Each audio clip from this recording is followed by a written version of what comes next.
Hello, friends, and welcome to the Prep Buddy. My name is Kritika Mittal, and in this series of interviews, we're trying to bring a clarity for the aspirants जो लोग prepare कर रहे हैं.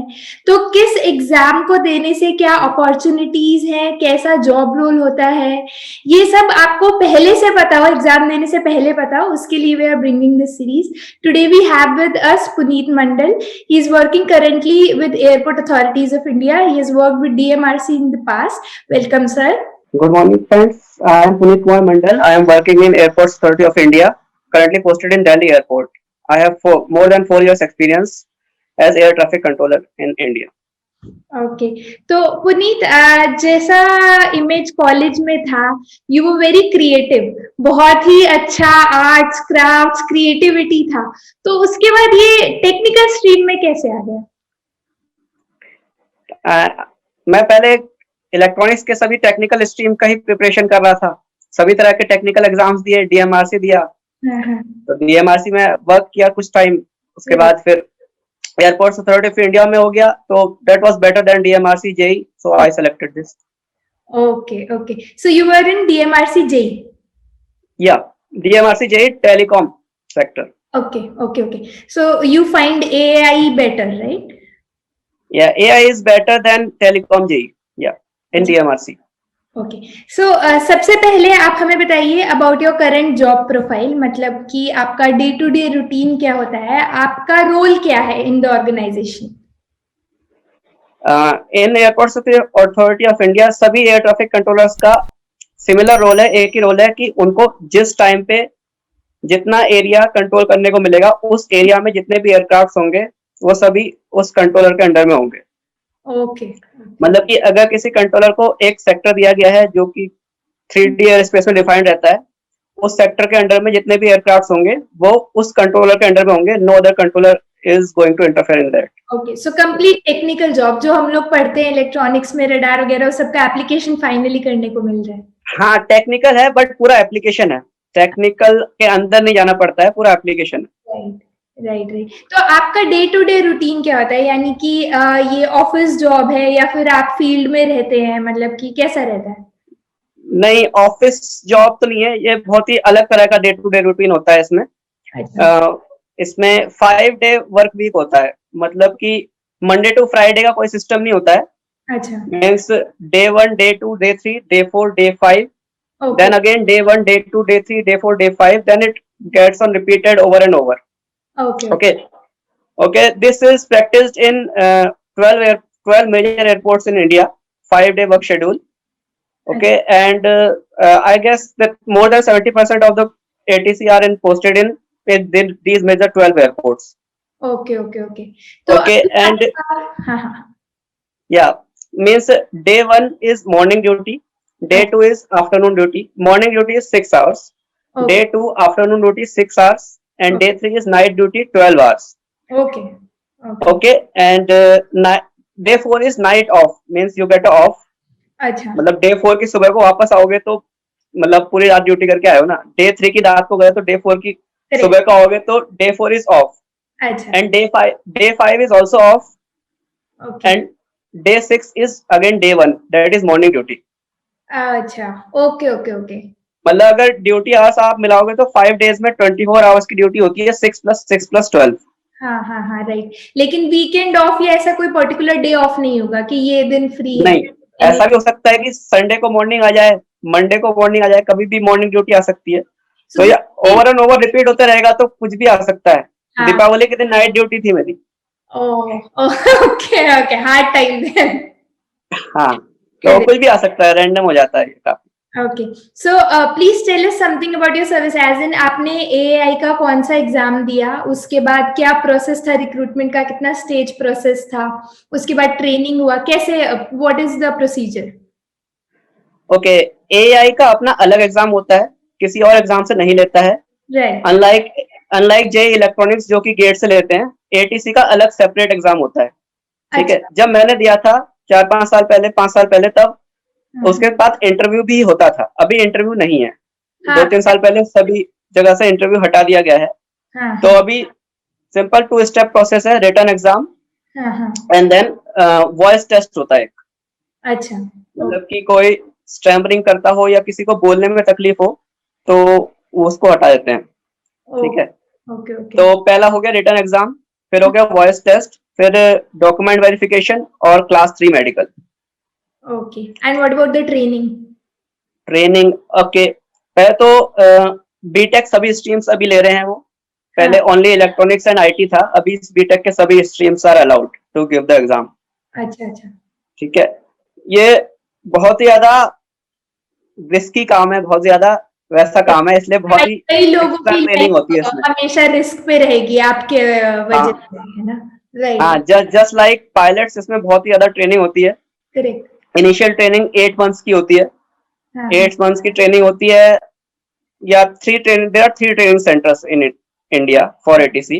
अच्छा अच्छा इधर you will be sent to Allahabad, CATC Allahabad, अच्छा, और Gondia that is in near Nagpur, और हैदराबाद।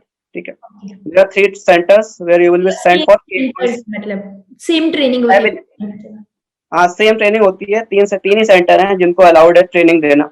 अच्छा अच्छा, एयरपोर्ट अथॉरिटी ऑफ इंडिया ही देता है ट्रेनिंग। 8 मंथ्स की इनिशियल ट्रेनिंग होती है, इनिशियल ट्रेनिंग 8 मंथ्स की जब हो जाती है उसके बाद पोस्टिंग होती है किसी एयरपोर्ट पर एज एटीसी। अच्छा, ओके ओके ओके, करेक्ट।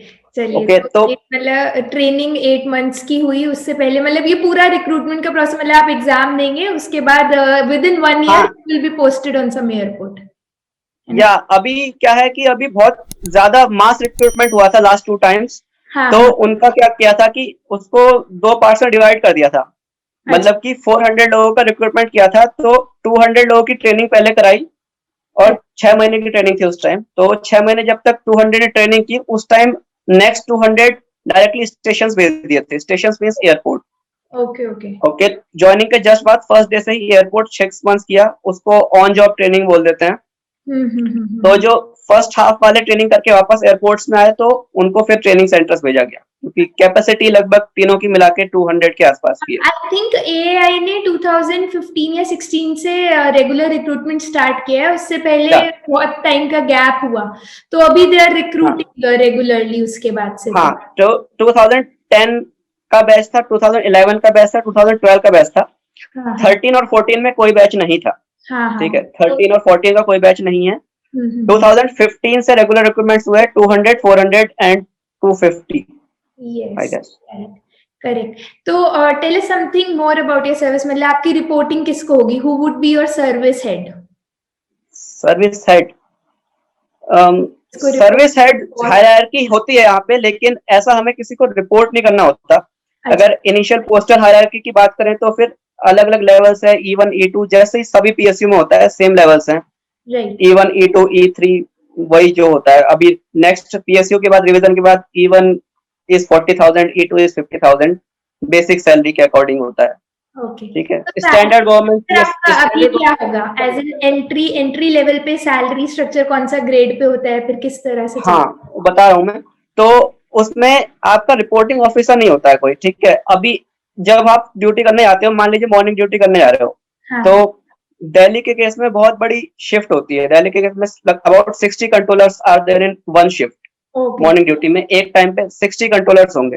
अच्छा तो अच्छा, उनको मैनेज करने के लिए एक डब्ल्यूएसओ होते हैं, वो सुपरवाइजरी ऑफिसर होते हैं, तो वो देखते हैं, वो सबकी ड्यूटी असाइन करते हैं कि यहाँ यहाँ पे ड्यूटी है। तो जो भी चैनल आप टेक ओवर करोगे जिस टाइम, चैनल मतलब एक्टिव चैनल, हर हाँ, चैनल का एक एरिया डेडिकेटेड होता है कि ये एरिया है। जो भी चैनल टेक ओवर करोगे तो उस टाइम वो चैनल तुम्हारा है, और ओके, तुम्हारी पूरी रिस्पॉन्सिबिलिटी है, और किसी को रिपोर्ट नहीं करना है। अच्छा अच्छा, ठीक है, nobody is checking, no, everybody is checking, everything is recorded. ठीक अच्छा, है, हर टेलीफोन लाइन से लेकर वीएचएफ मतलब लाइन से हर चीज रिकॉर्ड होती है। ओके, लेकिन जिम्मेदारी तुम्हारी है, किसी का हाँ, ऑर्डर नहीं आएगा तुम्हारे लिए कि तुम्हें ये करना है। अच्छा, तुम्हारी पूरी ट्रेनिंग होगी, जैसे इनिशियल ट्रेनिंग पहले हो गई, तो 8 मंथ्स की जो इनिशियल ट्रेनिंग हुई, उसके बाद जो स्टेशन पर आते हैं, स्टेशन पर आके भी अबाउट 1 ईयर या 1.5 ईयर और ट्रेनिंग होती है before taking over live channel. Okay okay okay, क्योंकि लाइव चैनल देते नहीं है डायरेक्टली, हाँ जो राइट, हमारे लैंग्वेज में डबल बैंकर बोलते हैं, ट्रेनिंग होता है, वो ट्रेनिंग होती है। उसके बाद एग्जाम होता है, वाइवा होता है, बहुत इंटरव्यू होता है, बहुत कुछ होता है। उसके बाद आपको रेटिंग मिलती है, उसको रेटिंग बोलते हैं यहाँ पे। लाइसेंसिंग वही है अभी लास्ट एक ईयर से, DGCA is the licensing authority. तो when you got the licence then you can control any take over the channel for you have the licence. Okay okay. तो आपका जैसे आप बता रहे फिजिकल, तो फिजिकल जब हुआ था तो आईसाइट का उसमें कोई क्राइटेरिया नहीं है, ओनली स्टैमिना? आईसाइट का क्लास 3 जो स्टैंडर्ड क्लास 3 का क्राइटेरिया है, सेम क्राइटेरिया है। आप गूगल पे चेक कर लीजिए, क्लास 3 क्राइटेरिया जो है मेडिकल का। आईसाइट के लिए कोई प्रॉब्लम नहीं है, 6x6 with spectacles is allowed. Correct correct correct. Okay okay, सही है। तो उसके अलावा what are the perks in the service? कि आपको घर मिलता है रहने के लिए, या HRA मिलता है, या फिर ऑफिशियल वर्क के लिए आपको ट्रांसपोर्ट मिलेगा, क्या मिलता है? ओके अच्छा, आपने पहले सैलरी का पूछा था, सैलरी का बता देता हूँ। सैलरी का इनिशियल स्टार्टिंग में जब आप ट्रेनिंग में ज्वाइन करोगे तब भी स्टार्टिंग सैलरी होती है 40,000 बेसिक, E1 ग्रेड होता है, ठीक है। 40,000 बेसिक का आपका ग्रॉस सैलरी सब कुछ मिला के 65 to 70,000 बनेगी, डिपेंडिंग अपॉन कौन सी XYZ सिटी है आपकी, ठीक है। X सिटी में 72,000 बनती है। और क्वार्टर्स के लिए, क्वार्टर्स 90% केस में आपको क्वार्टर्स मिल जाते हैं। मुंबई में थोड़ी वो है, मतलब थोड़ा वेटिंग पीरियड है, पे डिपेंड करता है एक्चुअली। मुंबई को छोड़ के बाकी सब जगह क्वार्टर्स आपको मिल जाएंगे। Okay okay okay. And what about transport? Transport का अलग से कुछ नहीं है, पर्क्स के अंदर ही इंक्लूडेड है, जो कि सैलरी के अंदर आ जाता है। अच्छा, सैलरी में दिल की ब्यूटी है। Okay okay. एंड हॉलीडेज का कैसे रहता है? मतलब मैनेजेबल है पोस्टिंग का, या फिर मतलब बहुत स्ट्रिक्ट है, कैसा रहता है? ओके, अगर आप शिफ्ट में हो, जैसा कि रहता ही है शिफ्ट में, तो हॉलीडेज काफी पहले से प्लान करनी पड़ती है। जैसा कि मैंने बताया था, दीपावली के दिन भी मतलब ड्यूटी पड़ जाती है, ठीक है, क्योंकि एरोप्लेन तो रुकते नहीं है। तो सभी दिन आपके ड्यूटी रहती है, सभी किसी भी दिन में आ सकती है। हालांकि बीच में आपको गैप मिल रहा है, 3 days वर्किंग 2 days ऑफ करीब रह रहा है, मॉर्निंग आफ्टरनून नाइट ऑफ, लेकिन फिर भी अगर आपको बाहर कहीं जाना है तो थोड़ा पहले से प्लान करना पड़ता है। अच्छा अच्छा, ओके। शेड्यूल पूरा उस हिसाब से बना है? हाँ, शेड्यूल ऑफिस के हिसाब से। बाकी ऐसा भी नहीं है कि बिल्कुल जाना है, बीमार पड़ गए तो मिल जाती है छुट्टी। Okay. And what about posting? अभी जैसे कि दिल्ली में यू आर पुटिंग अप, तो कोई ट्रांसफर्स होते हैं जॉब में, या फिर you will be putting up in Delhi only? कैसा रहता है पोस्टिंग्स का? वैसे तो बहुत लंबी ट्रांसफर पॉलिसी है, लेकिन मोटा मोटा इतना समझ लीजिए कि जैसे दिल्ली में पोस्टिंग अगर हो गई, ठीक है, तो उसके बाद एक 123 airports are there in India, ठीक है। उसमें से 34 एयरपोर्ट छोटे एयरपोर्ट्स हैं जो कहीं कहीं थोड़े दूर दराज इलाके में हैं। उनको टेन्योर एयरपोर्ट्स बोलते हैं। कुछ टाइम के लिए 1 year 2 year और 3 year के लिए पोस्टिंग होती है। अच्छा अच्छा। तो स्टैंडर्ड दिल्ली टेन्योर एयरपोर्ट्स में नहीं है ऑब्वियसली, क्योंकि बड़ा एयरपोर्ट है। तो टेन्योर स्टेशन के लिए जाना पड़ता है हर किसी को एक ना एक बार, मतलब टेन्योर स्टेशन पोस्टिंग होगी 1 साल 2 साल, उसके बाद जो भी आपका चॉइस का स्टेशन आप फिल करेंगे, उसके बाद आपकी सीनियरिटी के हिसाब से जो भी है मोस्टली मिल जाता है। अच्छा, उतना मतलब स्ट्रिक्ट सीन नहीं है कि ऐसा 5 years में रोटेट करना है या कुछ ऐसा? ना 5 years में। लेकिन ऐसा होता है कि कई लोगों का नॉर्थ इंडिया वाले, होम टाउन वाले साउथ में पोस्टेड हो जाते हैं। हाँ। क्योंकि ये ऐसा है कि नंबर ऑफ पॉपुलेशन ज्यादा है नॉर्थ इंडिया वालों की, लेकिन एयरपोर्ट साउथ इंडिया में ज्यादा है। अच्छा। तो इवनली डिवाइड करना मुश्किल है। हाँ, तो कुछ नॉर्थ इंडिया वालों को वहां रखना पड़ता है। तो लेकिन कुछ टाइम के बाद अगर वो चाहते हैं तो मिल जाता है, ट्रांसफर मिल जाएगा। Okay okay. So how is life overall? यानी आपने प्रिपरेशन किया, एग्जाम दिया, अभी you are serving with AI, तो मतलब कैसा लग रहा है? जो एक्सपेक्टेशंस थी, जो आपने सोचा होगा पहले कि पेपर देने से पहले, तो वो सब फुलफिल हुआ कि नहीं हुआ? कैसा है?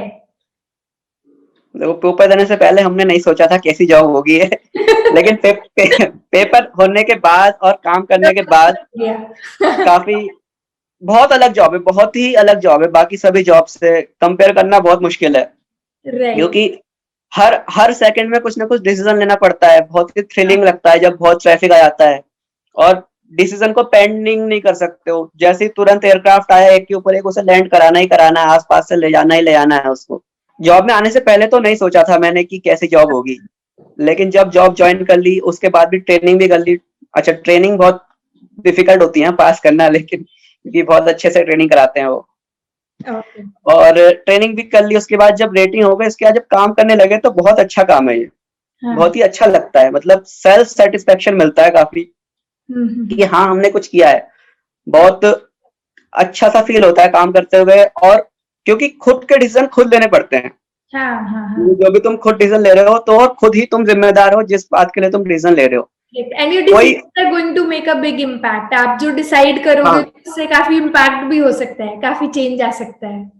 काफी चेंज आ सकता है, राइट। कुछ बुरा भी हो सकता है। हालांकि एडवर्स इफेक्ट भी हो सकता है। हाँ, ऐसा होता नहीं है, काफी सारे सेफ्टी नेट्स हैं, ऐसा होता नहीं है, इंडिया में होगा भी नहीं खैर। राइट। करेक्ट। तो आपका मतलब जैसे ये एआई में अभी यू आर इन एटीसी, इसके अलावा there are also many other departments जिनका रिक्रूटमेंट होता है, तो is there any scope of switching between the departments? मतलब आप एटीसी में तो एटीसी में ही रहेंगे या फिर you can switch between the departments, या कोई और आगे जाके करियर अपॉर्चुनिटी है कि उसमें आप ज्वाइन कर सकते हैं after being in ATC for years? अच्छा, अच्छा, पिछले वाले में मैं ऐड करना चाहता हूँ, कोई होमवर्क नहीं होता है घर के लिए। जितना टाइम तुम चैनल पे बैठे हो, अगर मान लो 6 घंटे की मॉर्निंग ड्यूटी है, 6 घंटे की, हाँ, हाँ। उसमें से भी 1 घंटा या 1.5 घंटा पहले बैठोगे, 1.5 hours, then you will get a break of half to 1 hour, then you will again sit on the live channel for 1.5 hours, then you will again get break of, depending upon the shift to shift, हाँ, हाँ, हाँ, हाँ। 1.5 घंटे काम करके 1.25 घंटे का break है, फिर 1.5 घंटे का काम करके 1.25 घंटे का ब्रेक है, ऐसा समझ लो, ठीक है। 1.5 + 1.5, 4, 4.5 घंटे काम करना है, 6 घंटे में से 4 घंटे काम करना है, अच्छा, अच्छा। और लाइव चैनल पे, और घर के लिए कोई पेंडिंग काम नहीं मिलता है। हाँ। तो एक बार घर आ गए तो ऑफिस की कोई टेंशन नहीं है, मतलब कोई ऐसा? टेंशन नहीं है, उस टाइम जितना काम किया, जितनी देर के लिए लाइव चैनल पे बैठे हो, केवल उतनी देर के लिए, जैसे ही चैनल से उठे, टेक ओवर किसी और को टेक ओवर दिया, जो भी तुम्हारे इक्विवेलेंट उस वक्त आप कंट्रोलर होगा, तो उसके बाद तुम्हारा खत्म। टेंशन। सही है। सही है। नेक्स्ट क्वेश्चन भूल गया मैं। How can you switch between the departments in AI, या फिर उसके अलावा आगे जाके कोई और करियर अपॉर्चुनिटीज है, या आप एटीसी में आ गए तो एटीसी में ही रहेंगे, मतलब एआई में ही अच्छा, मूव ऑन? एआई में हाँ स्विचिंग होती है, लेकिन वो फुल वाला एग्जाम पूरा देना पड़ेगा। मान लीजिए आपने इलेक्ट्रॉनिक्स में जाना है, तो इलेक्ट्रॉनिक्स का एग्जाम देना पड़ेगा, जो बाहर वाले दे रहे हैं, सिमिलरली हम खुद को भी अच्छा। देना पड़ेगा। और अगर उसमें सेलेक्ट हो जाते हैं तो स्विच कर लेते हैं, और बेसिक भी बनी रहती है, लॉस नहीं होता है, मतलब ओके, ओके। मान लीजिए 1-2 साल का वैसे नुकसान हो रहा है तो लॉस नहीं होता है। लेकिन वाइसा वर्सा स्विच मैंने नहीं देखा है कि एटीसी से किसी और सेक्शन में कोई जा रहा हो। Okay, okay. It's a fulfilling job है ना, मतलब नई लोग हाँ, चुन रहे हैं उसको। अच्छा, एटीसी में ये भी था कि apart from salary you get a rating allowance also, once you get a rating. तो जैसे इनिशियल 70,000 करीब बताया, ग्रॉस, दैट इज ग्रॉस, ठीक है, वो टैक्स वैक्स काट के जो भी है, थोड़ा कम ही मिलता है, 10,000 करीब काट लो तुम, टैक्स और ईपीएफ। तो उसके अलावा जब आप किसी भी स्टेशन में पोस्टेड हो गए, मान लीजिए जयपुर में पोस्टेड हो गए, ठीक है, तो जयपुर में आपकी ट्रेनिंग होगी, डिपेंडिंग अपॉन कि कौन सा आपको इंस्ट्रक्टर मिलता है, काफी सारे सिचुएशन पर डिपेंड करता है, लगभग 1 साल, 6 महीने से 1 साल के बीच लगेगा। तो आपको रेटिंग हो जाएगी, मतलब you are authorise to control independently, okay. ठीक है। सभी स्टेशन में इसी को रेटिंग बोलते हैं, और रेटिंग अलाउंस सभी स्टेशन का थोड़ा अलग अलग सा है, ठीक है। तो वो डिपेंड करता है कि कितना बड़ा स्टेशन है और कौन सी रेटिंग है, तो वो 8,000 से लेके 50,000 तक वेरी करता है, ठीक है। Okay, okay. What would be the apex posting? मतलब कि आपका प्रमोशन होगा, फिर उसके बाद आप किसी और पोस्ट पे आएंगे, तो एपेक्स पोस्टिंग क्या है मतलब? देखो, वैसे नहीं होता कि जैसे बाकी डिपार्टमेंट्स में होता है कि यहाँ से हम अब एएम बन गए हैं तो हमारा अलग वर्क प्रोफाइल होगा, उसके बाद मैनेजर बन गए तो अलग वर्क प्रोफाइल होगा, ऐसा कुछ नहीं है। कम से कम स्टार्टिंग के 15-20 साल या 25 साल तो ऐसे रहेंगे कि जो काम आप कर रहे हो कंट्रोलिंग का, वही काम आप करोगे कंट्रोलिंग का। हो सकता है रेटिंग चेंज हो जाए, अभी आप एरोड्रोम में कंट्रोल कर रहे हो, मतलब टावर की रेटिंग है और टावर में कंट्रोल कर रहे हो, उसके बाद फिर आप अप्रोच रेटिंग लोगे, अप्रोच में करोगे, रडार रेटिंग लोगे, प्रोसीजर रेटिंग लोगे, सब अलग अलग रेटिंग्स पे अलग अलग काम करोगे, लेकिन काम कंट्रोलिंग का ही करोगे। अच्छा, काम वही रहेगा। मोस्टली 15-20-25 साल तक तो वही करोगे। तो स्केल्स वही रहते हैं जैसे बाकी पीएसयू में है, E1, E2, E3 similar work profile, और प्रमोशंस भी रफली 4-5 साल पर प्रमोशन मान लो आप। अच्छा।